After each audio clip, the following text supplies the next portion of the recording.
Welcome to our Saturday Simulcast, December 21st edition. Special show today. Tom Dienhart and Brian Neubert will join us. We're also going to replay our interview with Coach Barry Odom that was conducted on Wednesday. If you haven't had a chance to hear it yet, I think you'll find that interesting. We'll put that on as segment 3 as well. We want to thank our sponsor, the Union Club Hotel, the Boiler Up Bar, 811 Bistro. As Brian Neubert always says, they have one great location. He's hoping that they'll have locations all around the country before long. I'm thinking not, but we appreciate them as well. So without further ado, we'll start our show with Tom Dienhart, talk a little football, go on to Brian Neubert. Then, of course, we will add the interview with Coach Barry Odom. Happy holidays all. We will continue our Saturday simulcast throughout every Saturday, we hope, throughout the course of the holidays and beyond. Happy holidays. We are privileged to have Coach Barry Odom join us for this segment. Named Purdue's head coach not all that long ago, has been probably had a head on a swivel here over the last few days, to say the least. And I'm going to have my colleague Tom Dienhart fire the first salvo for the coach. Go ahead, Tom. Yeah, Barry, hey, thanks a lot. Again, appreciate you giving us some of your time. Again, I know you can't speak to specifics on your staff aside from Lamar Kennard being retained, but kind of give viewers a sense of the direction the staff's going. Is it finished, Barry, and when will it be announced? Yeah, great to see you guys. Thanks. A little bit of background on all the things that you've done for college football. I sure appreciate it. That you've covered it. I'm not saying anything about age. I'm saying you guys have great experience. And age is there too. Go ahead. I certainly look forward to working with you guys and respect the job that you do. So thank you. The one thing when I got this job, I knew that we would be able to attract, in my belief, a very strong elite coaching staff. And that has held very, very true on the guys that we've had an opportunity to visit with, to interview, to Zoom, to find a way to make a connection. Most all of them are still competing in postseason play. So it's been a little bit longer on some of the announcements on how we can do that, because there's so many different, ways that you have to communicate, lining up with where they are, the time zones, the time around their schedules. But we've got a staff put together that's really, really strong in every single area. And, we're really close to getting all 10 full-time assistants hired, signed on, and feel really strong about that staff, about that group. And then you move around the organization on all the different moving parts, from support staff to all the things with that. And, that's what I've spent most of my time on, along with recruiting and hopefully retention of some players here in the last few days. But really excited because there's so many people that want to be here across the country. And I feel strong about the group that we put together, starting with the coordinators and then down every position group. It'll be a great staff that will represent Purdue in a great way. And we're going to coach winning football that'll get us back into the winner's circle really quickly. Hey, Barry, how many of those staffers you think will be on campus by Thursday or Friday? Out of the 10 assistant coaches, I think we'll have at least 5 to 6 here. I think we're close to getting that done. And then the portal, everybody's always wringing their hands about the portal and the roster. What's going to happen to the Purdue roster? Yep. Kind of give our viewers a sense of where you're at with the portal. Looks like you have some offers out to guys. I'm sure you anticipate maybe some people or some players from UNLV following you. Just kind of give viewers again a sense of your emphasis on the portal, and then maybe even how many guys you would suspect from UNLV that may come to West Lafayette to follow you. Yeah, I think recruiting is something that obviously will build the foundation of this program moving forward through high school recruiting, through junior college 4-year transfers on what that looks like.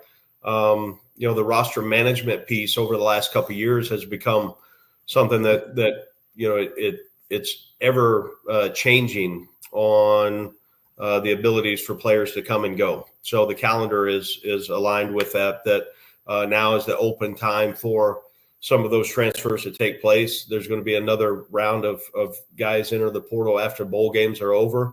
And I think a number of guys are waiting to see who's hired from an assistant coaching standpoint, which is important. The informed decisions that the guys need to make. We're starting with official visits today. We got some kids coming in, and that'll go through the weekend. I would suspect that we'll have some commitments come out of that. But I think the ability for us to be a winning program is going to start in high school recruiting. That's not going to change. And I think, the things that we were able to do at my last stop, in really 2 recruiting cycles, we signed over 60 high school players, and that builds the foundation of your program. We also were very select and direct in the portal world on what that looked like, and attracted some high level players that I had experiences with before, either recruiting or coaching. We had 5 All-Americans the last 2 years at UNLV. 4 of those 5 were transfers that came into our program. So we will live in both worlds. We'll be very, very aggressive in how we recruit our state and surrounding areas from a high school standpoint. I want guys and high school coaches to know if they send a student athlete to Purdue that they're going to have great coaching, they're going to get a degree that's very, very meaningful, and we're going to compete and win championships. And the open invitation for all the high school coaches to come see us, be around us. I want them to feel invested in our program. Also, it's about relationships. Yes, it's about NIL and rev share. It's about all encompassing with that. But at the end of the day, the relationship piece, when people who have either coached before, had a chance to develop a relationship with them through recruiting or coaching, we stand a strong chance to get a number of guys to come here and finish out their career, whether it's one season or multiple. I'm excited about how we will change the roster. The first year that we were at UNLV, we had 55 new players. I mean, that was just the way of how we transformed the roster. And I didn't ever think we would get close to that number again. But then the next year we had 50 new players. So how can you galvanize those guys together? How can you form that, what you think is best for your current place? And we'll be really, really aggressive in that. And I know everybody wants to see what that's going to look like. It's going to take a little bit of time because I want to get the right guys in here. And I also want the guys that are here on the current roster, I want them to stay. And, we're going to lose some, we're going to keep some. And unfortunately or fortunately, that's the way of where we're at in college football right now. Hey, Barry, yeah. Can you say for sure, are you going to get 1 or 2 quarterbacks out of the portal? Well, I think if you look at how we're going to build the roster, number one, I like the quarterbacks that are here currently. So we're trying to keep those guys. But then also I think if you don't have 2 to 3 quarterbacks on your roster that can play winning football and make it really, really hard. So we're looking at all positions. And I do, Tom, I think it would be wise for us to look at all areas from high school to junior college to 4-year transfers at every single position. And quarterback is certainly one of those. Yeah. And then Tom, I'll just one quick question on just managing chaos. I mean, it is a very chaotic situation going into maybe June 30th. It'll settle down. But what is, in your background, you're pretty stoic about dealing with this. You got to deal with what's in front of you. But what, as this has continued to evolve, how have you kind of kept yourself looking straight ahead and getting the job done? Well, I've got really strong conviction on what the program is going to look like, how we're going to get there, the process of what is right and how you build it. And then also, guys, I think, as you know, you've got to surround yourself with really, really good people. And I know who's coming in here as in the different roles. I'm excited about that.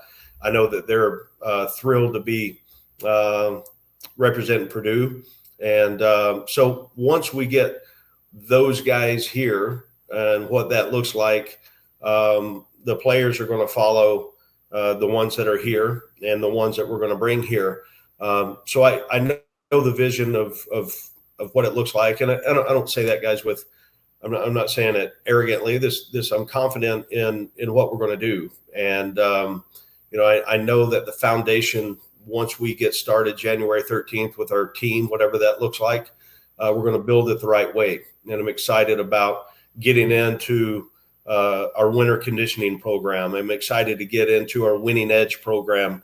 I'm excited to get into spring practice and what that looks like, the development of the team. And then there's another window of how you add players to your program in another portal window after spring. So, and then you get into summer ball, and everything in the, everyone in the building is going to have a very distinct and clear-cut job description. They understand that we've got a tremendous responsibility to get this flipped and turn it into a winning program. And I'm excited just to get everybody here. Hey, Barry, general manager, how soon do you expect that person to sit in their chair in West Lafayette? And specifically, what will the roles of that person be? Will they just be like a talent evaluator? Will they be a guy who negotiates NIL deals? Can you kind of explain maybe bullet points on the job descriptions and what will be asked of that person?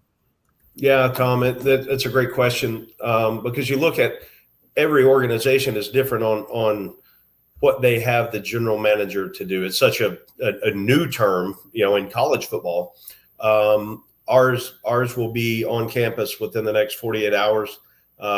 He is well versed in the world of what that looks like. He's been at a couple different spots and have raised their program in the world of NIL, in retention and roster management. So he'll have a piece in that, a big part of what we look like, at least structure wise with that. But also there's some things because of his familiarity with this area. He's going to be really big in our recruiting process. He's going to do a great job on helping evaluate, the market of transfers and then high school recruiting on what that looks like for us. So the umbrella that he will live under with an assistant that he has, we'll put a lot on him. But it's so important in how we're going to design this program on their roles and what that looks like. Not only being aggressive in that world, but also the ability to navigate the roster management piece and making sure that we're on the forefront of the ever-changing rules that we are living by. Take us back through when the opportunity came its way, and you're building that relationship with Mike Babinski. But take a little bit out of the process of how, obviously Purdue made a change on the 1st of December. That job became open, and that started the process. But to talk about that and why Purdue was high on your radar when that opportunity came about. Yeah, I think you look at from really the end of the year, when there started to be maybe some change going to happen. I just the first conversation that Mike and I had, I knew about Purdue, obviously, their storied history, a little more familiar with it because of geographic location and where I'd been before. The familiarity with the fan base because we played here, when I was the head coach at Missouri. And then in the Big Ten Conference, immediately was attracted to the position. And then when Mike and I had our initial conversation, then my level of excitement grew exponentially because of his passion and vision and how important that is for me to partner with him to get this where we need to be. So after the first call, it was a couple of days, as we were finishing up, having an opportunity to continue to compete with my current team. So, the initial call was, would you be interested? And I said, yes. And then we worked through, what the timing looked like from there. And respectfully, Purdue handled it wonderfully because I couldn't talk to them and then do the job I needed to finish the season going into the championship. So they waited until we were done. And then, I was very thankful for that. And then after our last, our championship game, then it was really heavy in discussions. We played on a Friday night. So all day, that Saturday was really, really busy on seeing how things aligned. Was there, was it going to work on both sides? And I was really excited that the process on the way that Mike went about it. And he's a great leader. And, I feel the responsibility to get this program right for him. And, been excited now for a week to be able to work with him. And I think the every way that you turn, the people that make up Purdue University and the people that I've had a chance to work with, the alignment is there. They're strong in their belief on what our university is, what our athletic department is, and where our football team needs to go. Barry, you've had a chance to look around, evaluate the structure of the program. Are you satisfied with how personnel-wise the staffing is in the recruiting department for high school recruiting and portal recruiting? Do you think you'll need to augment that? Or again, do you think that they're staffed appropriately? Well, I think you look at every staff's different in the makeup. Just because you go to a certain college and you look online about how their staff makeup is, there's a lot of things in there you're like, what I wonder what that role is or that position. I think they've given every opportunity for us to build it the way that we see necessary to compete not only in the Big Ten but nationally. The administration's done absolutely everything to give us those things that we need. So there's been a lot of restructure done in the last week. That'll continue to happen, and as we add pieces and maybe look at job descriptions on what someone in the organization did, and maybe how we can tweak some of those things that will make us run efficiently in the way that I think our program should be. Barry, I know you've had a chance to meet with, I think, every player. Was there one overriding theme or message you heard from players when you were talking to them, trying to get some feedback on where the program was at and where they may want to be headed? Well, I looked at, we had a team meeting and then set up individual meetings with everybody that was still in town. Some of those guys had already left because their finals were over and they had already gone back home. So I didn't face-to-face. I didn't have an opportunity to meet with each individual player in the office, but certainly have connected with, in some way or fashion. The overriding term was they were hungry for an opportunity to get back to winning ways and what that looked like. And more than anything, there's always reasons that you either have success or you don't. And, not to dive into a lot of what, the reasons we didn't last year here.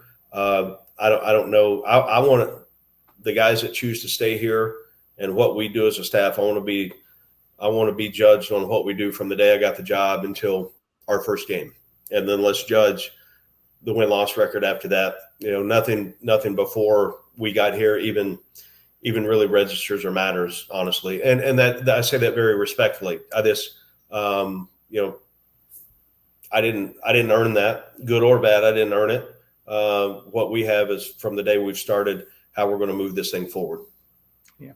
You had an opportunity, obviously, you learn in a professional career in coaching from things that worked and things that didn't. Missouri, you were a 500 record. It ended up not working out.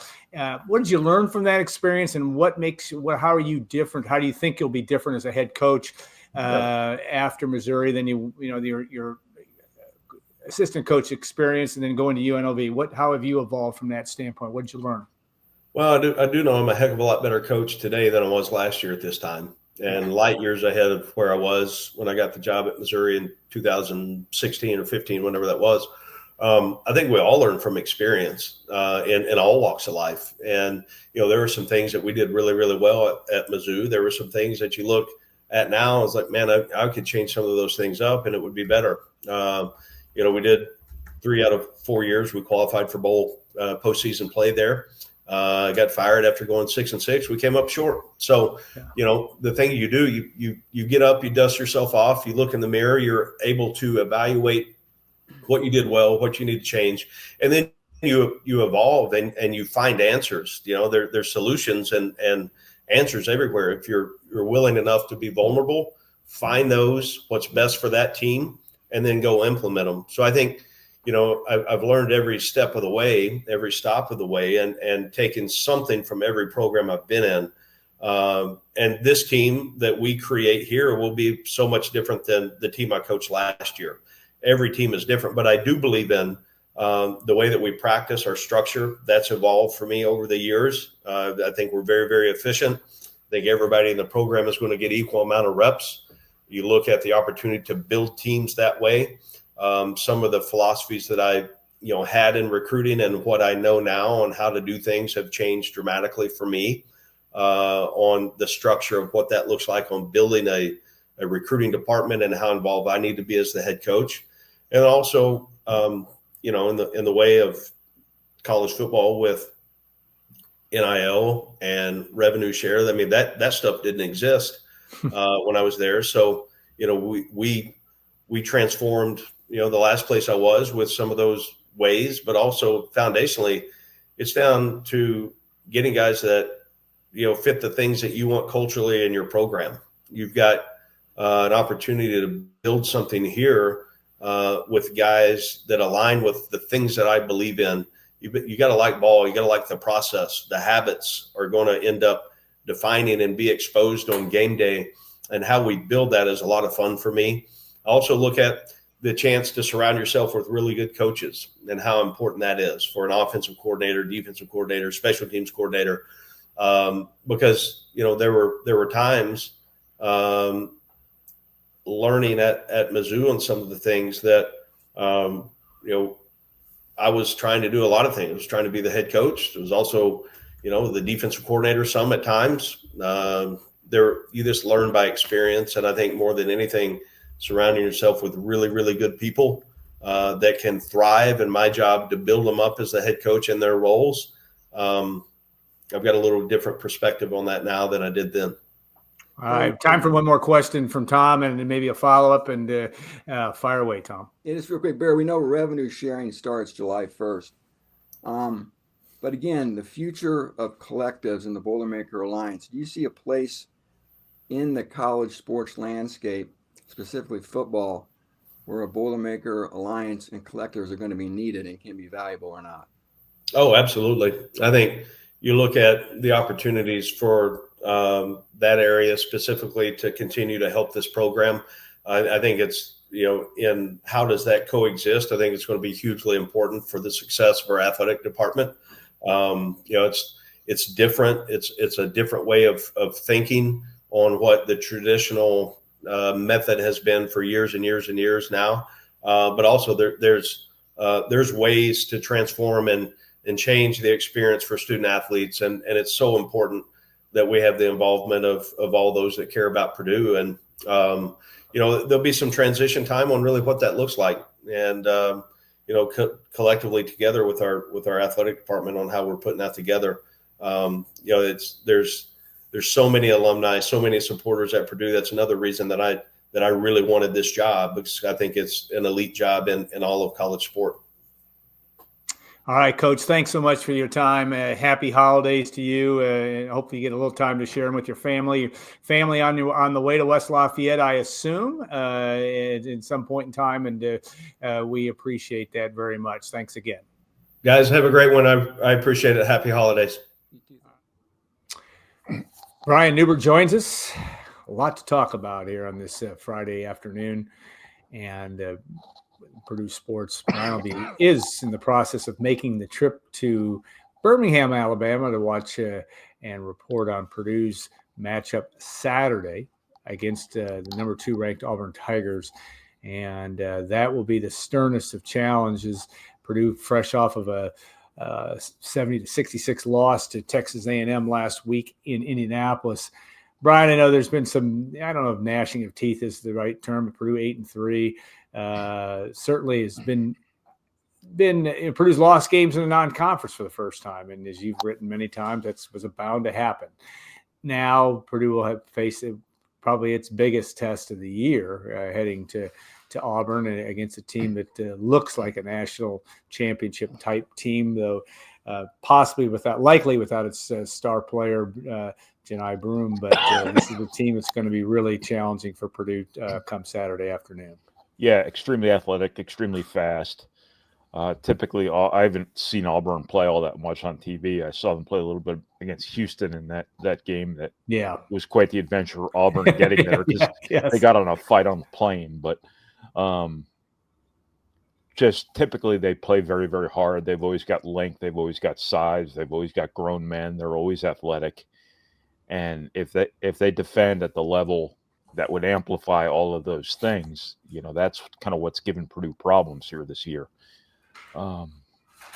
In very opponent-specific sort of ways. Now, Auburn's defensive metrics aren't quite what their offensive metrics are, so I don't know how locked in defensively they are, but even if they're not locked in, their physical dimensions are going to give Purdue problems. So this is going to be a really difficult test for Purdue. A neutral site game in name only. The same way Indianapolis was a neutral site game for Purdue in name only. You saw how that went. But, this will be a colossal challenge for Purdue, even if Janai Broome does not play. If he does play, then it's a really, really colossal challenge because that'll be the best player Purdue sees all season. Yeah, probably. The odds-on favorite right now, if there is one, to unseat, because he's going to be, you have to be unseat Zach Edey as National Player of the Year, at least in the early discussion. He is at the high end of the list. All right, what do you make of so far? Give me an 11-game evaluation. I mean, this is a team, Purdue, that has had some very good moments in the non-conference. Certainly the win over Alabama, definitely a high water mark, but also some challenges too. And it's a basketball season, a team that's got to figure some things out. You've written a lot about the need for a little more help in the backcourt. Purdue misses Zach Edey, yes.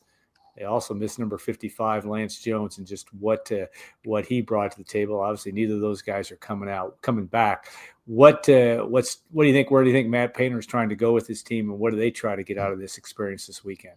Yeah, this is just sort of the normal ebb and flow of college basketball. You never have a perfect team. You never have a completely complete team. I know that's a really, really articulate way to put that. Purdue had as close last season as you can get probably to a complete team with no real gaps, no real deficiencies, and got a Final Four out of it. Damn near won a national title, came one game short of a national title. This year, as is the nature of college sports, you lose important pieces. You don't have a question-free team like so many other people don't. Purdue is not alone in college basketball in being an imperfect team. And I think some of its imperfections have been rubbed raw, so to speak, by specific types of opponents. It's been those high-pressure, athletic, old, physically strong teams like Marquette, Penn State, teams that have had guys together in their systems for a while, and then also obviously Texas A&M, a team full of grown men who play really hard, play very, very good defense, very, very connected, systematic defense, things like that. All those games away from Mackey Arena. And while you want to qualify the results on the circumstances, the possibility always exists too. You run into a team like this in the NCAA tournament. That could be bad news, or it could be good news because you have played these teams thus far and theoretically should be better off because of it. But no, I just think Purdue has some deficiencies this year that have been exposed that, in my opinion, don't necessarily make Purdue any worse of a team moving forward. I still think Purdue's a really good team and is going to win a lot of games this season. It's just they've struggled with a particular type of opponent, and they've done so away from Mackey Arena. And how much that's going to continue to come to bear through the course of the Big Ten season, you don't know, because, again, these have been three very specific types of opponents that the only team I can really think of that comes to mind right off the top of my head that would align with these three teams would be UCLA. You've got that game in Mackey Arena. So you'd think that maybe that wouldn't remain an issue at home as much as it has away. But you never know. And the fact that Purdue has struggled at times in non-conference play could end up in the long run helping them for all we know. I mean, Purdue's still going to have a strong resume. They're still going to have a lot of wins when all's said and done.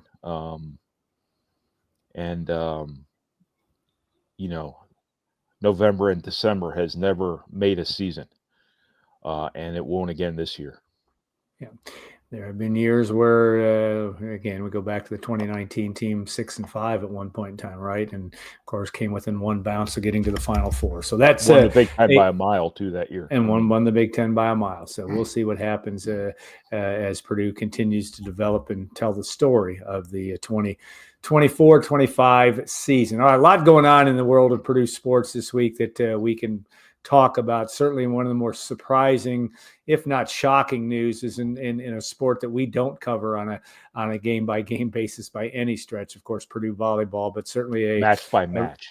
Or match by match. Well said. Thank you. I never get that straight.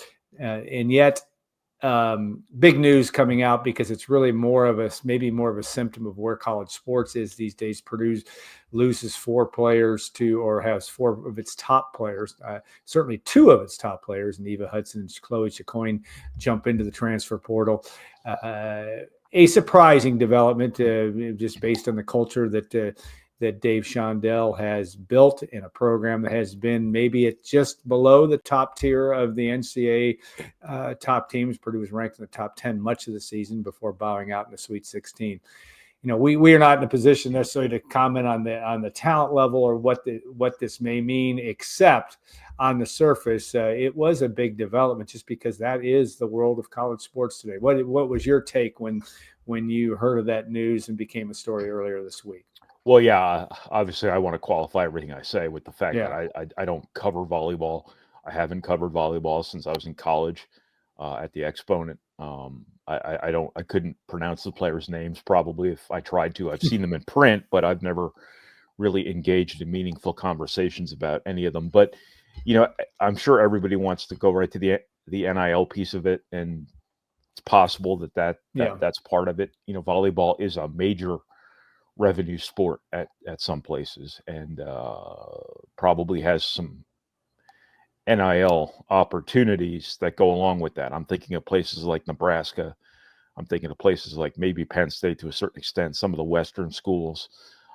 A lot of the teams that Purdue has, fallen short against when the NCAA tournaments come around. And that's the second point, is that, I don't think there's a ton of parity in volleyball. I think the Big Ten is really hard to get to the top of. Extremely hard, yeah.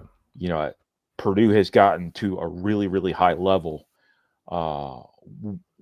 within the capabilities a program like Purdue can get to in a stifling league. And I think of wrestling the same way, where you can be like a top 25 team nationally and be 8th in the Big Ten and be happy with that every year. Yeah. Now, Purdue has done better than that within the framework of the league, I think. But when you get to the NCAA tournament and then you run into some of those national powers, it's that proverbial glass ceiling that you either break through or you concuss yourself on. And, Purdue has not been able to get over that level to get to a Final Four. And I'm sure,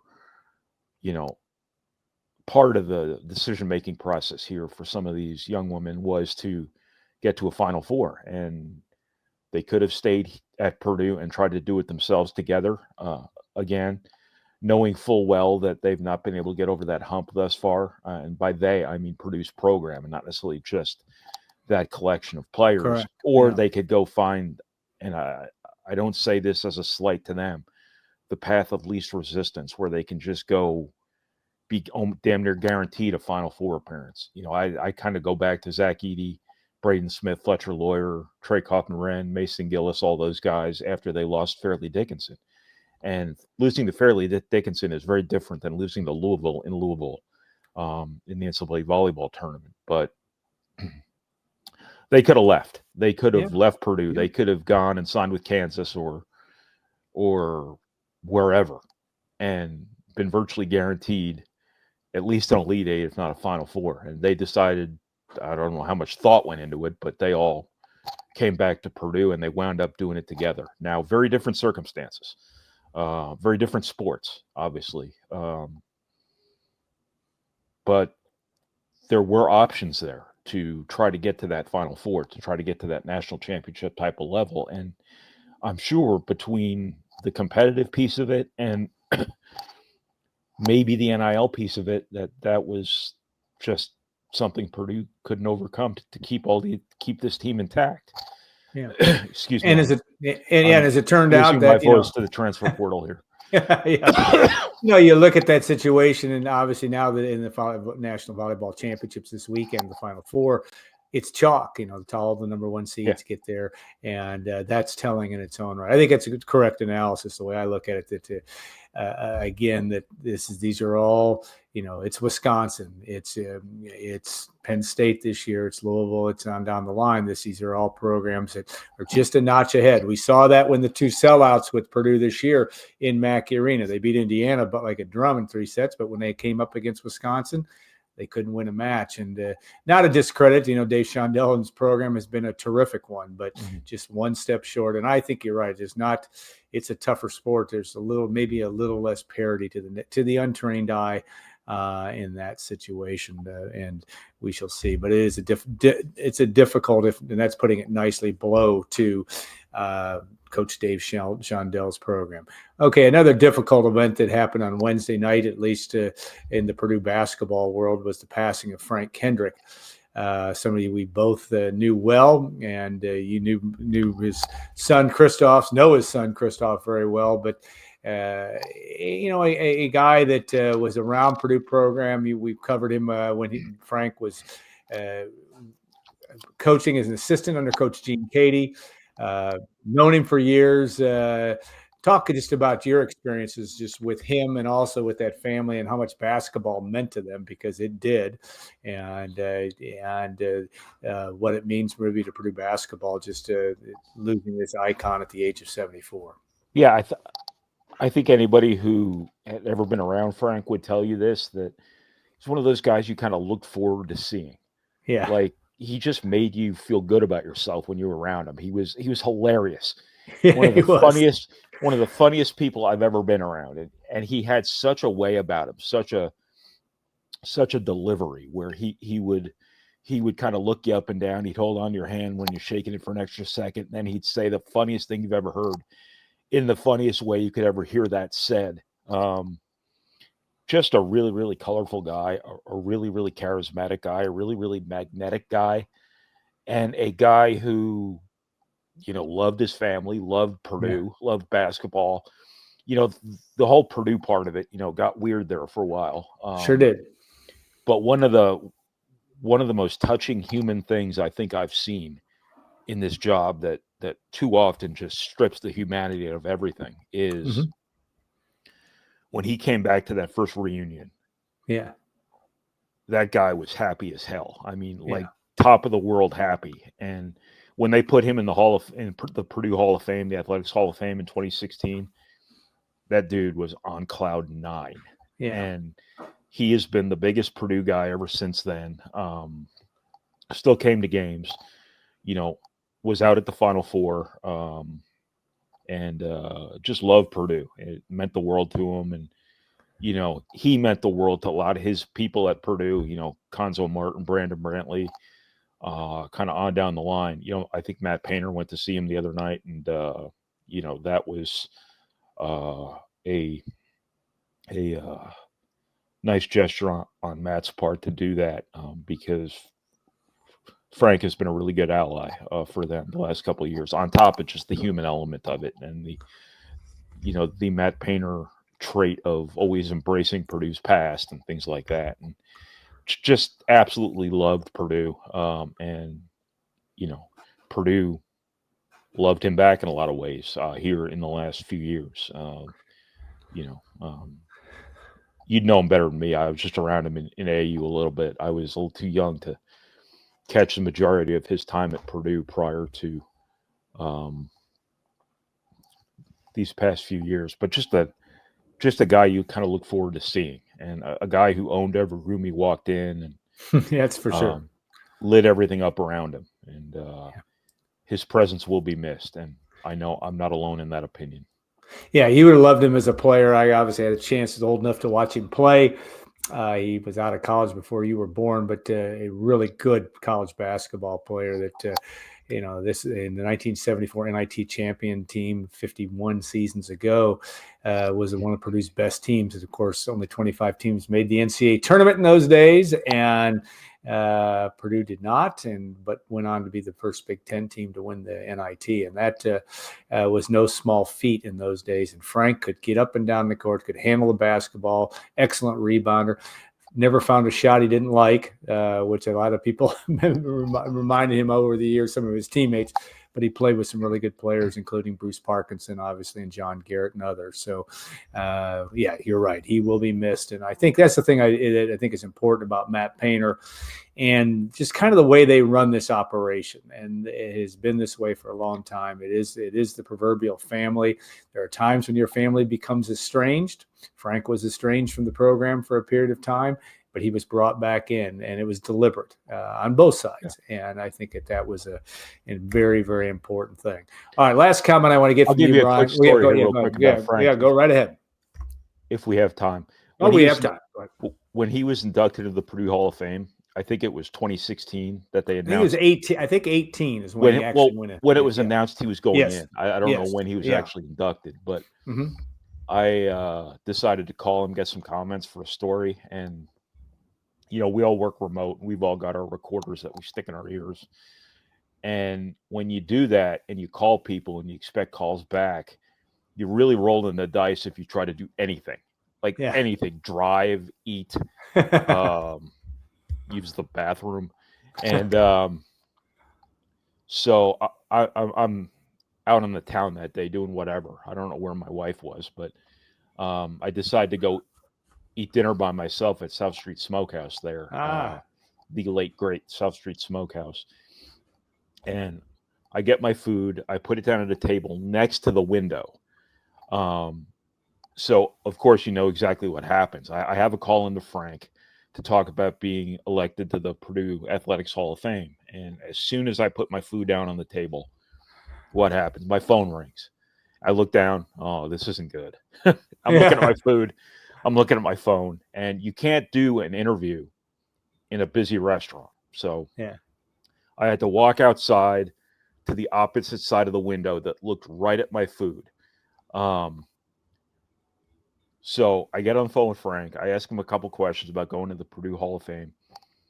25 minutes later, because he just wanted to talk about this, and I knew that was going to happen. Yeah, but guaranteed. He was the happiest guy I've probably ever talked to on the phone. He was the most excited person you can imagine, and my brisket was as cold as you could possibly imagine when I got back inside to actually eat it. So that was Frank. But that'll always stand out to me, just how happy that dude was from being from finding out he was going into Purdue's Sports Hall of Fame, which obviously was something that he earned in his career, and really shouldn't have been in any sort of question given his accomplishments. But as we've mentioned here before, things got a little sideways there for a while, and for that to have all been patched up to the point where both sides felt about the other as they ended up feeling about one another was just really, really a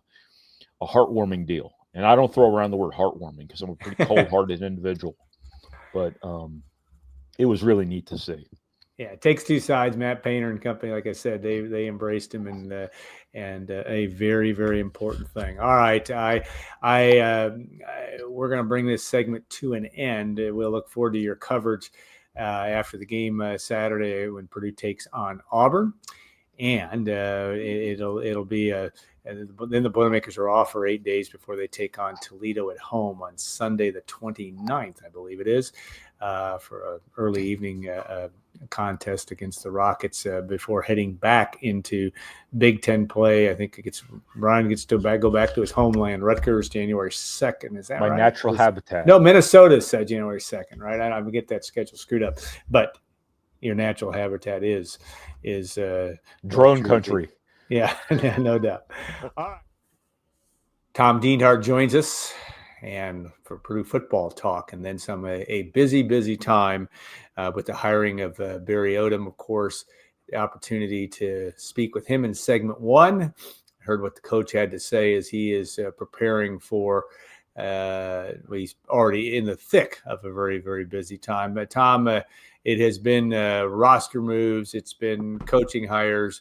As we record here, what general manager was hired this morning. It's just it's a moving piece. But as a broad stroke, how do you think things are going, or what are your impressions so far? Yeah, Alan, hang on, my friend. Yeah, it's going to change, right? And I think you're gonna need a game program next year to figure out who all these guys are. We talked to Coach Odom, you and I did this week, and you referenced it yesterday when we had lunch. He mentioned his first year at UNO, he had 50 new guys, or 55. Yeah. His second year, Yeah. 50. I don't know if the number is going to get that high here, Alan. I certainly hope not, but he's the coach. He has to make those decisions. But yeah, where do I start, Alan Karpik? We've started to see dribs and drabs of the coaching staff news come out. The university's been releasing stuff. We've sort of known who's coming here. They made it official here. I believe it's 5 guys at this point. I think today, Alan, we should maybe get the news on everybody else. I think the UNLV guys coming may be announced. The D-backs coach as well. Maybe some off-field support personnel. So yeah, that's just your staff for Barry Odom that's still to come here. And I'll tell you what, I don't want to get off. We could probably talk for 2 hours, but we never know if any of these things are going to work out right. But his staff offers some optimism, I think. I really love Darren Henshaw coming as quarterback's coach. I think the guys he's bringing from UNLV are very good too. So it looks like he's got a pretty good start on his staff. I reported this morning that they have a general manager in place, Alan. It's a guy we knew was coming, Brandon Lee from Mississippi State. His official title is going to be student athlete brand strategy and innovator. Yeah. He's a guy that's going to basically help with the NIL and revenue sharing. He's from Indianapolis, Alan. He went to Lawrence Central, played football at Missouri, was a linebacker there. Barry Odom was there as the coach and as an assistant coach then. So you get the connections there. So they have that guy in place. So again, we could talk personnel for hours here, but that's a key hire, obviously, Brandon Lee.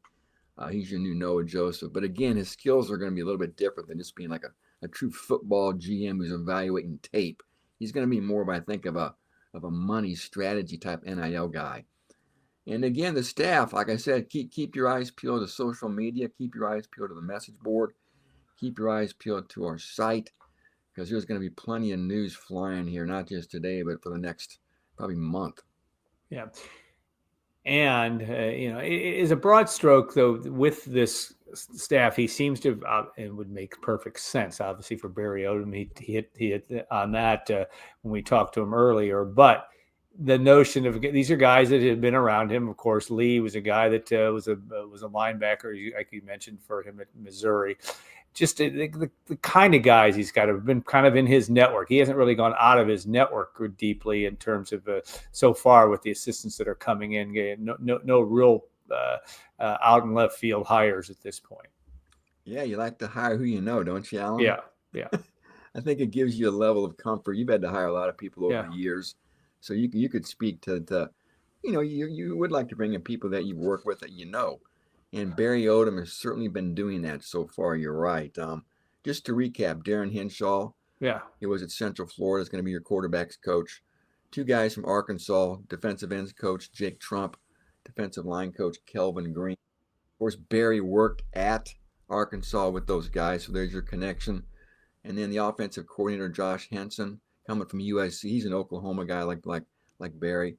And then he's retained Lamar Kennard. Yeah, obviously. That was interesting. I thought that was interesting. Did that surprise you at all? I don't think it. I guess I don't think it totally surprised me, Alan. To be honest with you, in some ways it did. Sometimes if you're a coach, you're coming in, you don't want anybody from the old staff. Yeah, and I could understand not wanting to retain anybody, but I think it's a nice nod to Lamar for the work he's done here with the running backs. The fact that he's just not a running backs coach. He's a Purdue Boilermaker. played football, is an alum, knows the school too, and he's a good guy. I think that combination of things really probably had to sway Barry Odom quite a bit. And we saw Barry also retain Jason Simmons from the old staff. Yeah. Jason was an analyst, of course, really rose quickly. Yes, he did. Was calling plays at Wisconsin. And of course, we met Jason every week in the press conference. He's a great guy you want on your staff. He's the director of high school relations. He's the kind of guy. He's like you, Alan. He knows everybody. He knows everybody. He's waving to people. He knows all the high school football coaches in the state. So, man, I tell you what, you can't find one person to say a bad thing about Jason Simmons. So, and then I'm still waiting to see what's going to happen with Justin Sims. I believe he's being retained, Alan. Of course, he's been around here forever. Old Boilermaker. I'm assuming that he's going to have some role. I'm just not sure yet, Alan. But we'll hopefully find something out here, maybe today. Yeah, it's interesting and this is not casting aspersions with the previous staff, but the good guy quotient of these guys. Not that they're going to have to make tough decisions. They're going to be demanding all those kind of things. But from Barry Odom to Jason Simmons, these are guys that just seem like regular dudes that got a big job ahead of him. Obviously, it seems as we sit in the second to last weekend in December that it seems overwhelming. But I got the impression that Barry Odom, even in our interview on the front end here, he's going to go and do his deal. I got to do this step by step. And yes, things are changing on a daily basis, but I'm here to do it, and we're not gonna panic about where we are. And that fans may do that, but it doesn't seem like those guys they seem to be well suited to deal with what's in front of them. Yeah, I mean, it's a tall task what they've got here. Obviously, I mean, it's sort of that question: how do you eat an elephant? One bite at a time, right? I think you say that, or somebody says that. So, yeah, I don't. That's not on my wheelhouse, but that's a good one. coming up in a 1-11 season. And if you're watching this video, I don't need to explain to you what last season looked like and the hill that needs to be climbed. I will say this, though, that was not a one-win team last year. When you look at the guys that have left and the schools are going to, Alan, we could talk about that. Yeah. North Carolina, Clemson, Oregon, Texas. It's been a pretty impressive list where some of these Boilermakers are going to land. It sounds like Max Clare is probably going to go to Ohio State or Louisville from what I hear. So, Again, I think you have to be undaunted, though. Barry Odom seems like the kind of guy who's undaunted. He's undaunted, and I think he knows what he's stepping into, Alan. But he also, I think, knows the opportunity here as well at a Big Ten school at Purdue. What can be done with the resources here? So, I think more than anything, Alan, though, having Odom here and now what's going on now with the staff, with the roster turnover. Yeah, it's been tough seeing guys leave, but I think we're going to see some good guys come in. We saw one last night, the quarterback, Malachi Singleton from Arkansas. I think it gives fans hope. And I think hope had vanished by Thanksgiving last year in the 66-0 rubble of that game in Bloomington. Now they've got hope. And you know what happens, Alan, in the next 6 months? People are going to start getting more pumped and more excited. By the time we get to August, fans will have Purdue playing the college football playoff by the time the season kicks off. So we all need hope in life, and I think that this staff change is certainly giving fans that. Yeah, when you look at and not to go into any detail, but even some of the guys that have left, some pretty swanky, it appears, some swanky NIL deals. Yeah, really interesting, and it is a fascinating time. We're heading to that June 30th. Deadline with the House settlement, and I go April 8th will be a big day in terms of how all this is going to shake out. But there is I don't know, backing up the Brinks truck, but there certainly is, and you talked about maybe an unloading of NIL funds where, and where Purdue sits in that is a challenge. I don't think there's any question, but you got guys going to different places and really. It's hard to blame them because the money seems to be significantly better as you look at that. That's what you're seeing, I assume, as you look at this from the guys that are heading out, the Max Clares, the Ryan Browns, those types of folks that are going to be Will Helts, and pretty impressive places where they're going too. I mean, it's all of that, like you said, speaks well for maybe speaks poorly that Purdue didn't do better with that level of talent, but speaks well of those guys. Yeah, you're right. It does, and you're right. I think some of the money that these guys are getting is eyebrow raising. I think if your son Reed Carpick was getting these offers, you'd probably tell him, Reed, I love Purdue, but you know what? Yeah. I think I like what I'm hearing from Clemson or from Texas or from Ohio State or from whoever, even Louisville. He got one of the Boilermakers as well. And yeah, the July 1st is when revenue sharing starts. But until then, schools just have their collectives to really fund these things at this point. And boy, and at this point, I think from what I heard, I put this on Boiling Over yesterday. This comes from a credible source. He said all the collectives, the not-for-profit collectives, are emptying their war chests between now and June 30th. Yeah. I guess maybe they can still write off the I don't know. But anyway, I think that's what we're seeing right now across the country is the emptying of these collective war chests. Then, Alan, I've asked people who actually work on these collectives, what's the future? I asked Barry Odom what the future is, the collectives. He says there's always going to be a place for them. I think the best thing I can say, it seems kind of murky. They're going to have some role. Nobody really knows what that role is going to be until everything gets untangled with this House settlement, I think. So I do think there'll be a place for collectives moving forward in addition to revenue sharing. How they'll look, how they'll operate, who will run them. I think a lot of those questions are still up in the air until, again, the House settlement gets untangled and we get a real good grasp on what revenue sharing looks like. Yeah, oversight is going to be the interesting thing too, because there's one would think, again, this is the key words we keep using in this deal, is one would think that there's going to have to be some guardrails. We keep talking about contracts. Whether that's going to happen, we don't know, but one would think that there's going to have to be some quote unquote legislative body, whether that's Deloitte, whether that's the NCAA, however that works out to make this a competitive field. Yeah. But it all sounds good on paper. It's not that way right now. I mean, it is going to be crazy from now until June 30th as these teams fortify their rosters. There has to be some type of collective bargaining at some point. Yeah. Again, this is so far over my pay grade. Yeah. It's hard to unions and collective bargaining, labor law. But look what's going on now with these junior college players, Alan. Yeah, amazing. Bring everybody up to speed with that. If you go to a junior college, your 2 years of that junior college will not count against your eligibility clock at the next level. So you can play 2 years of junior college, transfer to Purdue, play 4 more years. Typically you only have 2 years if you're a junior college transfer. Yeah. So again, it's. You can't restrict people's ability to earn. I know that's a big issue, and that the courts have really smacked down, that the NCAA tried to uphold for years. So again, it just seems a little silly. I was joking at one point, they should just it's college professional football. We know that. Yeah. Some guys, if you're really not a great NFL prospect, you say, look, man, I'm going to be a professional college football player. Yeah. I'm going to play for 10, 15 years and make it money. Why not? Yeah. If you can make $500,000 a year for 10 years playing college football, well, I mean, who would stop somebody, Alan? I don't know. I mean, the academic calendar, as far as being a student, doesn't seem to matter. You can just keep getting master's degree, can't you? Get your bachelor's, get another master's, get another master's, get another master's. Just keep playing college football. Why not? What court's going to shoot that down?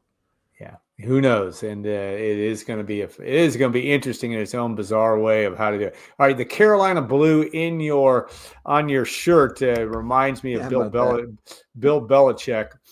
And I thought I heard I listened to a podcast on Thursday night just talking about what the new football coach looks like and why Bill Belichick, of course, now, of New England Patriots fame and 6 Super Bowl championships, now the head coach at North Carolina, if you're not up to speed with that, but that you don't need to be a recruiter. You need to be a negotiator. and they talked about why I think it was Joel Klatt. It was interesting. I don't know if I buy all of it. He just needs to be a good negotiator. He needs to go in and be able to evaluate talent, be able to realize how much he's going to pay for it, and go get him. Now we think one guy from Purdue, Ryan Brown's headed to North Carolina. That would be one example, but that's just a fact. It turns it all on its head. The whole days of high school recruiting and development may be a thing of the past, because even the junior college thing you talk about, why not just jump into a junior college for a couple of years? Let's see if you're any good or not. If we're going to pay you some money, you better be pretty good. Wouldn't you do that if you were a football? Yeah. I would. Yeah. Why take a chance signing some skinny 18-year-old kid from West Lafayette High School? I'm not sure how good he is. I got to let him lift weights for a couple of years. I can go pluck this kid from the junior college who's already pumped up, or pluck this guy from Western Michigan or Ball State. He's already, again, developed. I've got film on him at the college level. I mean, it's just smart business, Alan. Yeah, yeah. And it's smart. Why develop guys and have somebody take them from you? Yeah. And that's what's happening at Purdue. That's my worry if you're Purdue, Alan. Once they do get a gem and they've developed them, can they keep them? Yeah. They've proven they can't. Nick Scorton, gone. Yeah. Will Hill, gone. Dylan Thieneman, gone. Max Clare, probably gone. I mean, as a fan, you want to get excited about things in the future, and you see some guy playing, we go, oh, well, you know what? He's probably going to leave here after this year anyway, because we can't keep him. Again, I just wonder if Purdue's going to really be able to step up its game and keep guys when they get good, and not let them get plucked by the real true blue bloods of college football. That's I don't know. That's something I've been thinking. And whether the House settlement will put some level of guardrails on this so that they can compete. Will they sign contracts where they come in and are forced to stay for 3 years? That seems to make sense. Mm-hmm. Or they have a buyout if they leave. All those kind of things. I'll tell you who's going to make structure. It needs structure. Yeah. I'll tell you who's going to make money on all this. As they always say in the old song, lawyers clean up all details. Lawyers and agents are going to do well in this deal, because there's going to be a lot of wrangling as this goes. Well, we are going to bring this show to a close. Want to thank Tom and wish everybody happy holidays. A reminder too, if you're looking for that last minute gift, goldenblack.com, you can do that. We have gift subscriptions available. We're running that along the bottom of the screen now. Gift subscriptions still available. The operators are standing by because they're bots out there. We'll take your order, and we hope that you'll consider doing that. So have a great holiday, everybody. And Tom, thanks again for everything. All right.